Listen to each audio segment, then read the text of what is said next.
Still believe in yourself. Na siguro dumadating yung point na pahihirapan tayo ng panahon para tayo maging palaban lalo. Upang tayo maging matured na tumayo sa sarili nating mga paa. At nga, nabigyan ako ng chance na makapag-aral at makapagtapos ng kursong caregiving. Sa tulong ng mga kakilala ko, naging punong-puno ng kabuluhan ang journey ko bilang isang OFW. Hindi man natin alam ang mga paparating na blessings sa daang tinatahak natin na habang tumatagal ako sa bansang Malaysia, makakakilala ka ng iba't ibang klase ng tao, iba't ibang lahi, iba't ibang pag-uugali. That on the process of dreaming na lahat ng mga problema o pagsubok sa buhay ay malalampasan.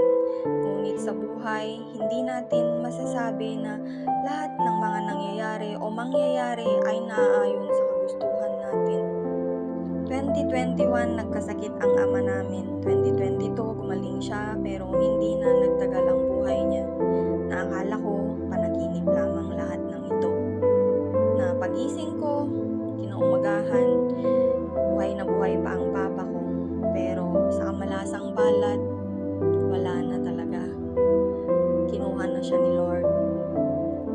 Sobrang di ko natanggap yung pangyayari na to sa aming ama. Dito na ako nagtatanong kay Lord kung bakit. Napakabilis naman. Bakit? Napakaaga niyang kinuha. Sobrang lungkot at depressed ako sa mga nangyayari. Ang daming tanong na di ko mahanapan ng sagot. Na kahit taon na yung nakalipas, parang kahapon lang nangyari ito.